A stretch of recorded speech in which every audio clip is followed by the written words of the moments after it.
So, hey everyone, thank you for coming. I'll start. So it's a bit weird for me because I've never done this online where I don't see reaction from people, but I'm gonna try the best as I can. So my talk today is about doodling on the margins, how embracing imperfection can make you a better game dev. This is just like an overall title to say how weird it is that I was able to make a career out of just doodling on notebooks and how that kind of like made my career. So about my career a little bit. I started at Miniclip as a graphic artist in 2014. Miniclip is a mobile company. I worked mostly on 8-Ball Pool, Soccer Stars, Agar.io, and I worked there for a year almost, doing mostly marketing stuff, and that's how I got my start. And then I moved to Berlin from Lisbon, and I started working for King, and that's the company known for all the Candy Crushes, and I worked on most of them, at least a few of them. So if you've played Candy Crush, you've probably seen some of my art there. Then that company, I stayed there for 5 years. It's probably the longest I've been in one company. Then I moved to Wargaming, and I worked as an art lead for a year, and this kind of like Clash Royale type game. That game got canceled, so I moved to Voodoo, and I started working on hyper casual for a while. This was during the pandemic, so that was a weird year for me. Then some people from King started this company called Pink Frog, and they were doing like a social media type TikTok with gamified things, and I was the art director there for a while. I think you can download this app actually, like PlayGo, right now, especially if you're in Germany. And then from there, I moved back to Lisbon and started working fully remote. I got hired by this studio called Dazzle Rocks in Helsinki, and I was working from Lisbon to there.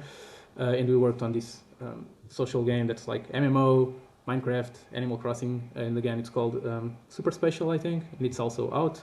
But it didn't stay there for long because, in the beginning of 2023, Deca called me and asked me if I could be their art manager and kind of like make the position that didn't exist before. So I took that over, and I've been having a blast. That company has like pretty big titles. The most well-known are Realm of the Mad God, Tomb Raider Reloaded for mobile, and then we have right now we are transitioning Star Trek Online and Neverwinter Online for us. So it's a pretty big deal. And this is kind of just to let you know that like I'll do the presentations about Doodle. I'm not just a crazy person. I've worked in games for a long time, for around 10 years now, and a little bit about myself outside of that. I forgot. I have this slide so that I can get people to the collective. So that's it. I'm a mentor here. I think I have 2 mentees right now, mostly about art and managing. Jess is gonna probably be my new mentee in the foreseeable future about managing artists. So if you're seeing this clip on YouTube in the future, please join the collective. It's really good for artists and game developers in general. So about myself, I'm an art director, manager. I worked, like I said, from graphic artist until this position. So I worked in all the art things. I'm a generalist mostly. I know 2D, 3D, all this type of stuff. I'm a dad also. I have a young daughter. And I'm also just like regular human person that does regular human things. And the thing that I want to talk about to you today is doodling. And I know it's weird and it sounds weird, but doodling is very, very important for me because we're all super busy. I know I am with the kid and all this other stuff. And doodling is something that I can do whenever I want. If you're like me, like 10 years ago, and you don't have a lot of money to spare for stuff, doodling is the perfect hobby. You can get a notebook, right, or a notepad, super cheap. If you're in Europe, it's like around €1, but probably the same in all the other countries, something similar. And a pen that's even cheaper. And if you work in an office, these things are like free, so you can get it wherever you need it. And if you have an hour in your day, if you're waiting for the train, if you're at home and you're bored, if you're at work and you're bored, and you have like an hour, you can fill like a whole page with just crazy stuff, right? And for me, like I learned a lot of stuff about from doodling, a lot of stuff that I used in my life as a not only as a manager but also as an artist and as just as a game designer, the developer in general. And I'm going to tell you 3 lessons that I learned, and I'm going to try to make them as analog as possible for you guys to be able to use it in your careers. First one is making time for mindless creativity. Second one is perfection is overrated, which is the main topic of the conversation. And third is find your shorthand, which is the most technical one out of all the 3 of them. But I'll get to them when I get to them. First of all, mindless creativity. So this is something that I've seen a lot of people struggle with, which is the blank page. When you just have a blank page in front of you, it's usually really, really hard to get ideas rolling. And I think it's because we have this myth in our heads that our brain usually thinks of the idea first, and then we translate it through our arm and through the pen, right? And it goes into the paper, and it's like, cool, I got the idea from my brain, and now it's in the paper. And I think it's actually should be the other way around, and I'll explain a little bit better. When I'm doodling, what happens is I start with the drawing, right? I'm not thinking of anything, and I just do a little thing on the notepad, and then after a while, looking at it, I'm like, okay, cool, this can be a dog. Same thing, this circle can be a car, and this triangle can be like a bird. And it switches the way you think about creativity, about ideas, about how you get your ideas from. So if you want to get more abstract for people who are not artists, when I'm trying to explain this, I talk about a lot about like drawing on sand when you know the waves are coming in, right? So you're just drawing whatever you want. You don't even care because the waves aren't going to come in, the drawing is going to go out, and you just draw something else. And you step even further back in more abstract ways. It's like looking at clouds where your brain is just making connections. Like you look at a cloud and you're like, ah, cool, that cloud can be like a donut. That cloud can be like a buzz, something like this, right? And then even more abstract for people who are really not creative usually.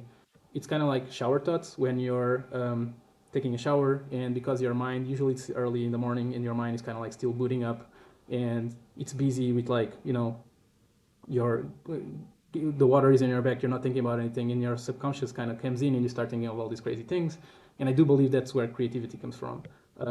The Buddhists call it taming the monkey mind, which is using a mantra to keep like your mind that's always trying to do stuff occupied, and that leaves space for a vacuum for your subconscious to come in and create new ideas, right?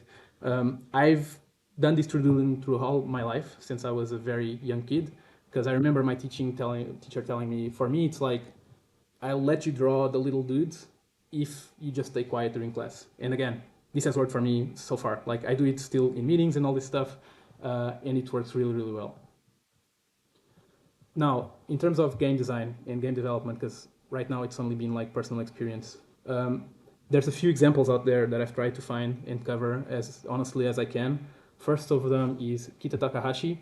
If you don't know them, he's the creator of Katamari and a few other games, and he has like some really weird creative games around.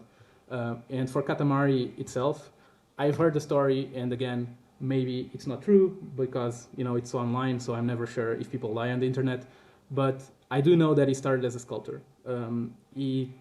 He went to university for sculpting, and the story that I heard about Katamari is that he was sculpting with clay a lot, and then at the end of doing sculpting, he would tidy up his table, and how he would do it is like take a piece of clay that he had, and there was like a lot of other pieces of clay on the table, and he would just roll them up and roll them until it's like a bigger piece of clay, and that's how he got the idea for Katamari. Again, this mundane activity made way for a creative idea to come out.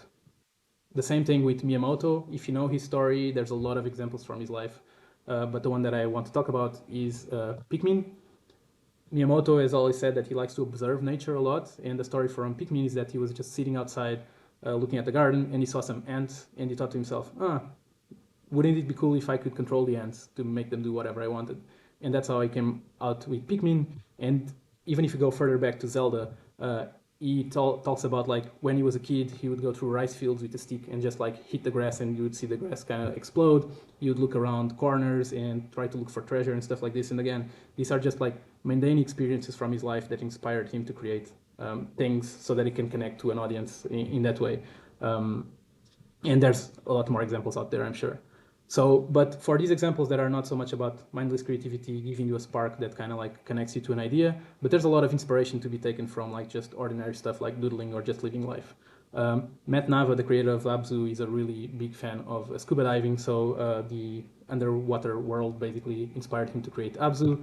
Satoshi Tajiri is well known for being inspired by collecting bugs in Japan as a kid and kind of like collecting them, trading them, fighting them, and that's how he came up with the idea for Pokemon.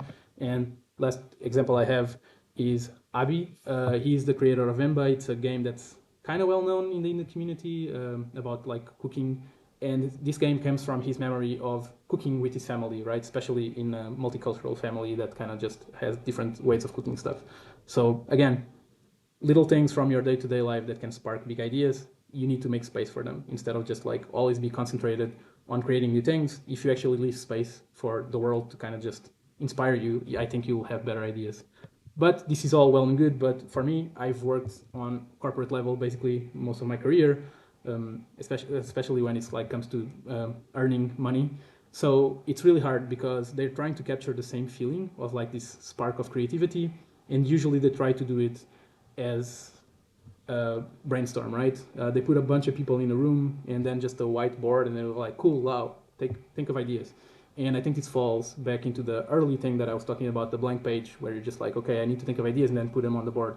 And if you have people that are trained in kind of like creativity and they have no egos and they're just there to kind of like share ideas, I think it can go well. But that's usually not the environments that I found while working in games through like the last 10 years of my life. There's people that are used to it, but there's people that are not used to it and that are very protective of the ideas and stuff like this. So I think you need to kind of force them into like this mindless state. And the best ways to do it, in my opinion, and this is what I preach for every company that I go in, is for artists in art teams, art jams. This means everybody either drawing their own thing and then coming into the end and just showing them, or my preferred method, which is just like either one big blank page, physical blank page where everybody's drawing at the same time, or an online canvas where everybody's drawing at the same time. And then, you start drawing something and then your thing goes over the other thing and creates an accident, right? And that's like, that would be a cool idea. And again, this just creates these sparks, accidents that can come in and create some new cool ideas. And it's the same for game jams, I feel, especially if you're not super prepared, which I like more than being very prepared for a game jam. If you just show up with people that you don't know and you get put on a team and you're the artist and there's the designer and then there's the tech guy and you're like, okay, cool, what are we going to do? No one knows, so you're just starting like, what if we do this, what if we do that, right? And you start to brainstorm. Maybe the person starts drawing, maybe the game designer starts writing. And again, that's where accidents happen and you're going to have some cool creative ideas. Not all of them are going to be perfect, but that's not what you're looking for in terms of creativity. You're just looking for that spark that can be made into a better game later or into a better project later. And that's fine, because that takes me to the second lesson that I've learned from doodling, which is perfection is overrated. And it's going to get a little bit personal here, because it's a very personal story for me, but I think it works well to explain what I mean by this. When I was a kid, my first console, and I'm old, was the Nintendo Entertainment System, and it had this World Cup game that was just like a football game that I loved. And I have an older brother. He's 3 years older than me, and when I was a kid, I couldn't compete with him. Like, he was really, really good, right? I couldn't score any goals. I couldn't defend these goals, and I was like, man, my brother is perfect, and I can't do anything. I suck. And that feeling of inadequacy kind of like stayed with me for a long time and still there. It doesn't come from this, it comes from a lot of stuff. But this is probably the first thing I remember being like, oh, I suck. And now that I look back, it's kind of weird because I was very, very young, right? And my brother was also very young. So I couldn't even really play correctly, but I was already hating on myself for not being able to play the game while I couldn't even figure out the buttons yet, because I was like 3 years old or something. So, like I said, this is a feeling that stuck with me for a long time. And then I kind of figured out a way around it by mistake. When I was in primary school, one of my friends brought his cousin in, and his cousin was like, I don't know, 5 years older than us or something, but it felt, you know how when you're a kid, it feels like he's a 30-year-old, like an adult. And he taught us how to draw this little ghost. This is my first time that I was like, cool, doodles are something that I can hone in. And he taught us how to draw this little ghost, and it's just a few bubs and a smiley face. And I was like, this is perfect, because now every time I want to draw, if I draw this, I'll never fail, right? Because I have a plan. I'm just like, I'll just stick to the ghost and I'm done. Like, I'm always going to be perfect. I'm the perfect artist. No one can ever beat me in this, not my brother, not anyone, because my drawings are all going to be perfect, because if they follow the same rule every time, it's always going to be great. And then from here, I jumped to the transparent cube that my mom taught me. She used to speak on the phone a lot. And again, for the few of you that are maybe younger than me, the phone used to be connected to a place in your house where you needed to be and stay there. So people would draw a lot because they couldn't go to the kitchen or something. And my mom would draw a lot of these transparent cubes. So now I was gathering doodles that I was like, if I gathered all of these, then I can just have a collection of things that I'm always going to be able to draw perfectly. So I'm going to be the best artist ever.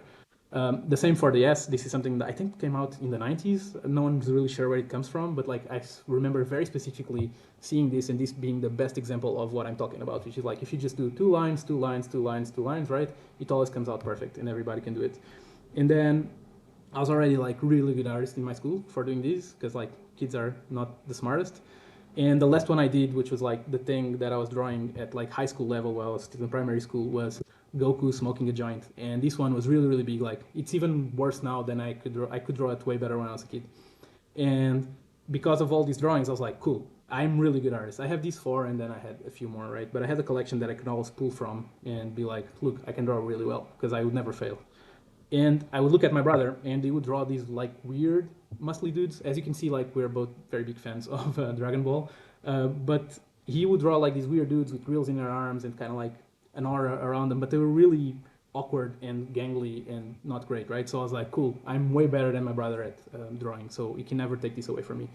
But if you have an older sibling, I don't know how many of you do, they have ways to kind of like mess with you without even knowing.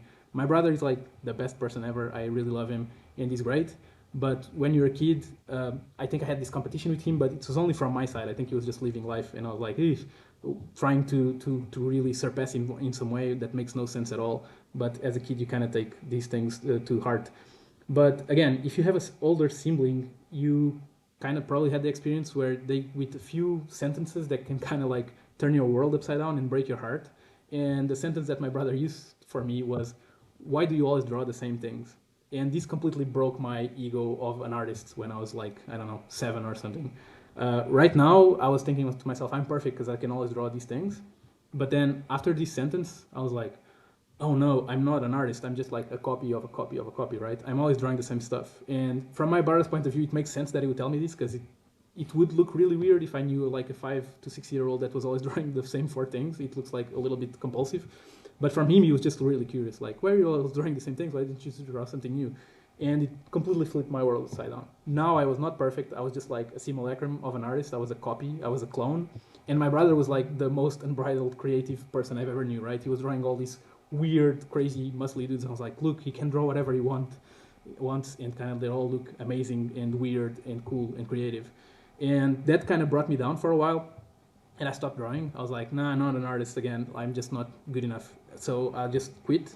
But, lucky for me, school is really, really boring. It still is, I think. But like at my time, it was really, really boring. So I kept drawing on the margins of notebooks and just kind of like not caring if it was perfect or not, because I didn't feel like an artist anymore. So it didn't hold any value to me. So I was like, I'll just draw these little doodles, and I don't care if they're bad, if they're good, doesn't really matter. I just draw them because I like to draw them to pass the time.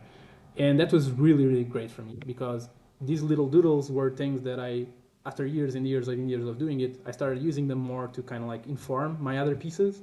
And then these pieces went into my portfolio. And then when I was around like 18, I got my first job with this portfolio, right? So in a weird way, my brother breaking my heart and making me stop drawing the same thing over and over again kind of made my career and brought me to where I am now.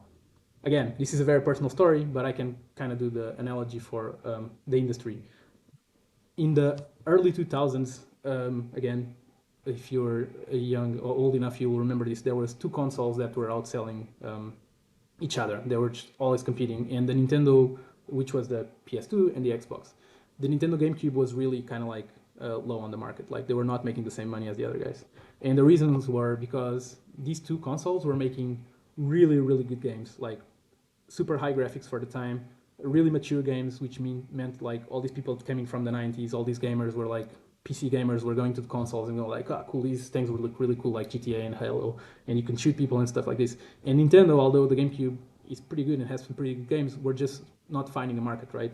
And again, they could go like, let's just drop what we are and try to be perfect, right? Like paint by the numbers, try to do mature games, try to do like better graphics. Their console didn't even have a DVD player, which was a big selling point for those, because like I remember watching The Matrix on my PS2, and it was like the best experience ever at the time. So like I said, the GameCube could have gone like, okay, what we're doing is not working. We are not good enough. We need to change completely and just follow the leader on these things, right? Like follow the market. But they didn't. They did the other thing, which kind of I did as a kid, which is like, let's not care too much of what people want and do our own thing. And again, that's how they came out with the Wii, which again, I don't know if you are old enough to remember, but like during the 2000s, the Wii was probably a console that almost everybody had compared to the PlayStation 3 and the Xbox 360. This console outsold the other ones by a lot. And the reason was because by doing something kind of lateral move and thinking outside the box, and not chasing perfection, they realized there was a whole audience out there, like Wii Sports and Just Dance. Even if the Wii just had like Wii Sports, I still think they would outsold the other consoles because everybody was playing this. Like seniors were playing it in old people's retirement homes. Kids were really young kids were playing this game. Moms were playing Just Dance and doing karaoke and stuff. So like basically this opened the casual market that now is controlled by mostly mobile and web games. But at the time it was all on the Wii. And they made a new market and they made the new perfection by just not following the other stuff, right? By not worrying about being perfect, they kind of became the thing to follow. And when this happens, it's really cool. But when you do those lateral moves, you need to be really careful about like connecting to an audience because you can go too crazy and then people won't be able to even decipher like what's this thing supposed to be, right? And that's where my third lesson comes in from Doodling, which is find your shorthand.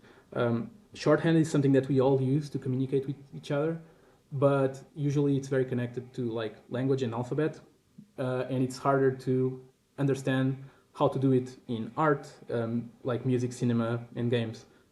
And to exemplify this, I'm going to talk about Mickey Mouse. So Mickey Mouse is like a mouse or a rat, but it's not like a real rat, right? Like we recognize that shape as being a rat because, first of all, it's been sold to us by Disney for all these years. Not only Disney, but everybody that draws a rat as a cartoon kind of follows the same shape. But also because our brain is really, really good at recognizing patterns like this in terms of shapes, shape language. But it's not, like I said, the same for alphabet and languages. It's something that we learn through school and kind of like in an official means. We just learn these things and people around it are talking, so we get to them and it's easy for us to communicate through the same language, right?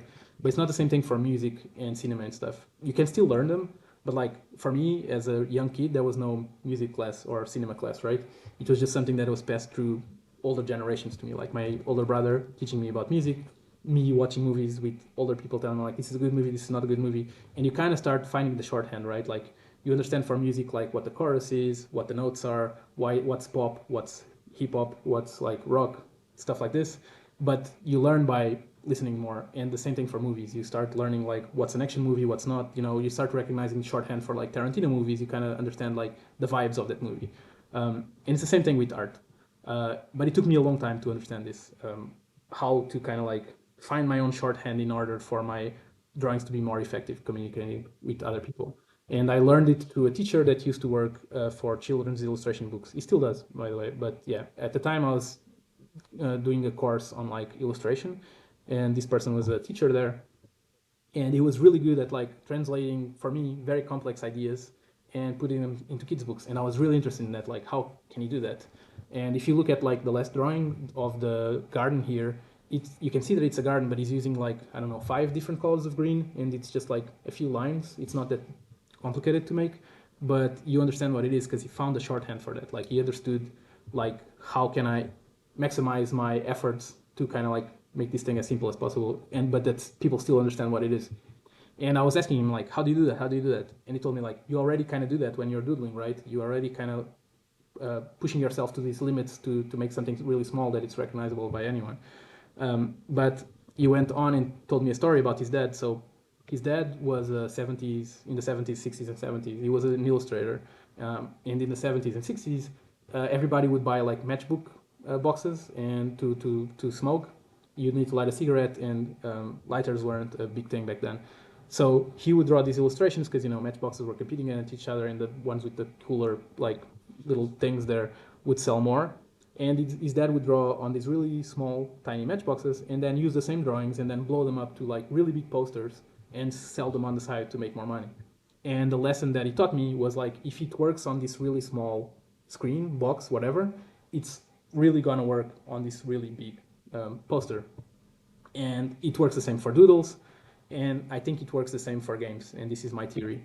If you think of the first game, or at least the first game as we think of like in game history, that kind of like mainstream at least, that people know of, Pong, it's just like, it is the shorthand for multiplayer, or at least a PvP sports game. It's just 2 things and 1 ball, 2 pedals, 1 ball going to one side to the other. And that's the shorthand. Like everybody that sees it understands it, they can play it. They might not like the game, but they can understand how it works, where it works, why it works. And you can take this and you can blow it up. You can bring it into the 90s, and it's like a pixel game about beach disc volley or something, and you can have more characters, you can have power-ups, again, you can have more drawings around it, you can have more detail, but it still works because the shorthand is still Pong, right? So everybody still understands what the game is. Again, even if they don't like the game, they can connect with it. And you can go a step further and make it 3D and make it like a simulation tennis game, which is the inspiration for the original Pong, and it still works. It's still like Pong basically, but with more bells and whistles around. You know, you have a motion controller for the Wii. It's all 3D. It has like physics and stuff, but it still works. And when I'm teaching artists on how to think about this, I do this exercise that my teacher also taught me, which is just like take a high-res picture and make it into pixel art. Like you need to compress this picture into like a really tiny space, and when you do that, you are able to take the essence of the picture and understand like why this picture works or doesn't work. And then again, you can take that pixel duck and blow it up and add more details and stuff, but the main shorthand is always there for people to understand that it's a duck. And when I teach game designers, I teach them the same thing. It's a little bit harder because I'm not expecting them to do a whole game. But what I tell them is like, take your game or a AAA game, and can you describe it as an 8-bit game? And does it work? And why does it work? And why do people like it? And how do they play it?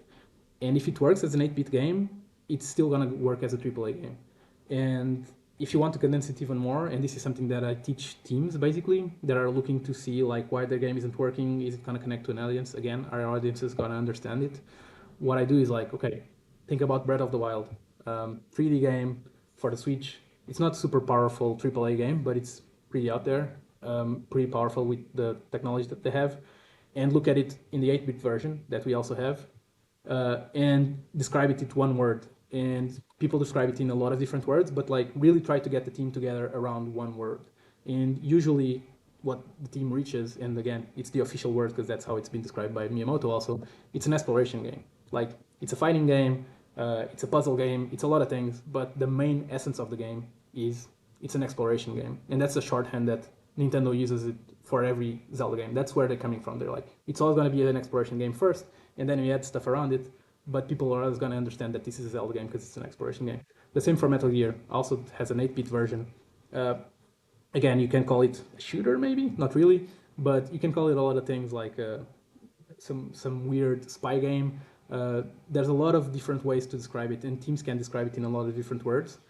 But the biggest word, and again, this is confirmed by Kojima, is this is a stealth game.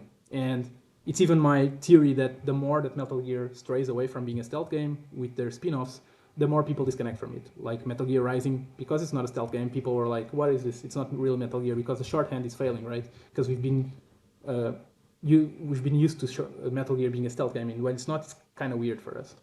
And the last example that I have is Rocket League. And this one should be easy because Rocket League is just, again, Pong, but with cars. So again, they just took physics, they put cars in it, they have rockets and stuff, but it's still Pong. And again, this is something that I learned from Doodles a little bit. And then as I grew in the career in games, I started applying it to it. And if you are making a game and you want to know if people are going to understand it, if it's not weird, if it's going to connect with an audience, do this exercise, see if everybody in your team agrees with what the word is or at least a sentence. And if you do, you kind of have a good standing, a good base on how to make sure that your game is good. If not, then you better go to the drawing board and kind of like try it again and see what the essence is. So these are my 3 lessons. Make time for minded creativity, perfection is overrated, and finding your shorthand. And I have a 4th one, which is a bit more like lovey-dovey, but I still like it a lot, so I'm going to present it to you, which is fun happens on the margins. Like when I look at all my notebooks from the time that I worked in companies, and I have usually for each year, I kind of have like a full notebook of notes and drawings and stuff like this.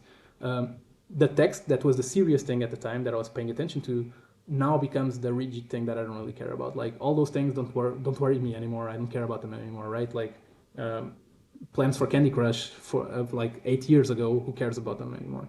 But the drawings there are where the fun is when I'm looking through them. Like some of the drawings, I can remember where I was when I was drawing them. Some of the drawings were drawn by other people in my team, and I'm like, cool, this is a drawing from this person. I remember them fondly and all this stuff. So I learned a lot from this of going like, cool, the margins where you're having fun is usually the best place to be on. And in terms of like a career in the industry, which is, as you know, can be very toxic, crunch-based, can be very hard for people.